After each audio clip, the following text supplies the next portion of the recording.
안녕하세요. 귀를 15년째 치료하고 있는 한방 이비인후과 전문의 오민지 원장입니다. 오늘은 이명난청에서 유모세포의 중요성과 이 유모세포를 재생시켜 줄 수 있는 소리 재활 치료에 대해서 설명해 드리려고 하는데요. 우리가 귀 속에서 소리를 감지하는 세포가 바로 이 유모세포입니다. 그러니까 입속의 혓바닥이 미각을 감지하는 것처럼 귀 속의 유모세포 덕분에 우리가 소리를 들을 수 있는 겁니다. 실제로 난청질환의 가장 많은 원인이 바로 감각신경성 난청인데요. 이 난청의 대부분은 뇌 안의 달팽이관의 유모세포의 손상으로 발생한다고 합니다. 이 유모세포가 손상이 되었다면 이것을 재생시키거나 이식하거나 아니면 수술을 한다거나 할 수 있는 방법은 없을까요? 연구는 많이 이루어지고 있지만 아직까지는 유모세포를 이식하거나 수술하는 방법은 없습니다. 그렇기 때문에 난청은 한번 나빠지면 좋아질 수 없는 병이다 라고 이야기를 하기도 하는데요. 하지만 제가 오늘 말씀드리고 싶은 것은 이 유모세포가 완전하게 재생은 안 돼도 유모세포의 재활, 즉 훈련을 시켜서 기능을 일정 부분 향상을 시킬 수는 있습니다. 저는 현재 저희 한의원에서 이 유모세포를 재생시켜주는 소리 재활 치료를 함으로써 환자들의 이명난청을 치료하고 있습니다. 재활 치료를 좀 더 쉽게 비유하자면요. 우리가 팔이나 다리 어디를 다치면 재활 치료를 같이 하잖아요. 재활 치료라는 게 바로 이 마비된 근육을 옆에서 계속 근력 운동을 시키고 스트레칭을 시켜서 이 근력이 정상 기능을 수행할 수 있도록 도와주는 것인데요. 요새 헬스장에서 PT 많이 하시잖아요. 몇 달 동안 PT를 하면 근력도 몸도 기능도 많이 좋아질 수 있거든요. 귀에서도 소리를 통해서 이 유모세포를 되살리고 훈련시켜주는 치료가 필요합니다. 소리 재활 치료의 원리는요. 귀에는 각 주파수별로 유모세포가 있습니다.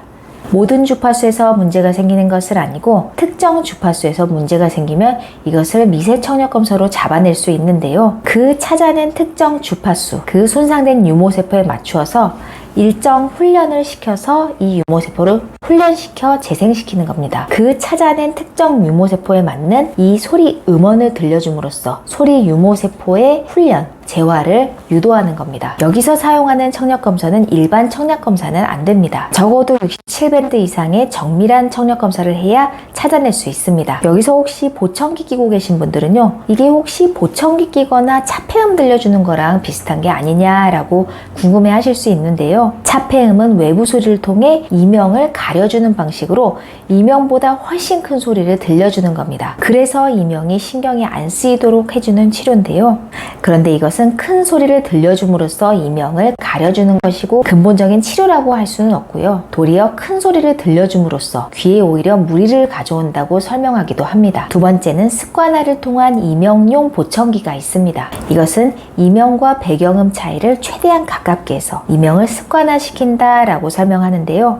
보통 이 치료 같은 경우에는 배경음을 이명이 나는 내내 소리를 들어야 하기 때문에 24시간이 있으면 24시간 동안 들어야 되고 10시간이 소리가 나면 10시간을 들어야 되기 때문에 생각보다 환자분들이 굉장히 괴로워하시는 분들도 많고요. 무엇보다 이것을 습관화시키기까지는 최소 6개월에서 2년 정도 이상은 걸리는 편입니다. 소리 재활 치료에서 쓰이는 소리는 사실 귀에 거의 안 들릴 정도의 소리, 매우 작은 소리를 사용하게 되는데요. 이것을 역치음이라고 합니다. 근육 운동을 할 때 우리가 너무 무거운 무게로 운동을 하게 되면 오히려 관절이나 근육이 다칠 수 있습니다. 유모세포도 마찬가지입니다. 문제가 있는 해당 주파수를 똑같은 음으로 듣는 것이 아니라 이 음이 들리지 않을 정도의 역치가에서 조금 더 낮은 음에서 우리가 소리를 들려주는 겁니다. 그래서 점차적으로 청력을 개선시키게 됩니다. 그 지점에서 소리를 듣는 훈련을 하게 되면 점차적으로 이 역치가가 낮아지게 돼서 청력이 좋아지게 됩니다. 그래서 소리 재활 치료의 장점은 이렇게 소리가 안 들릴 정도의 음으로 듣기 때문에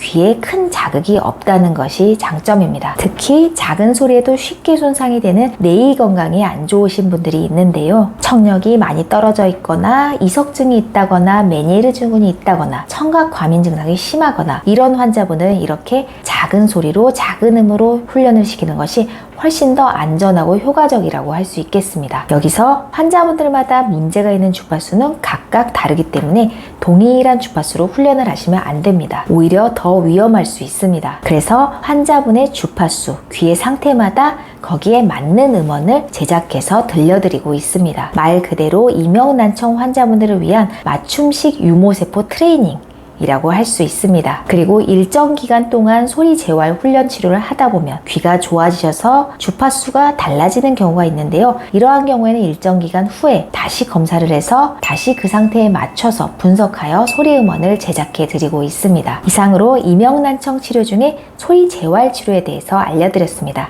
오늘도 시청해 주셔서 감사합니다.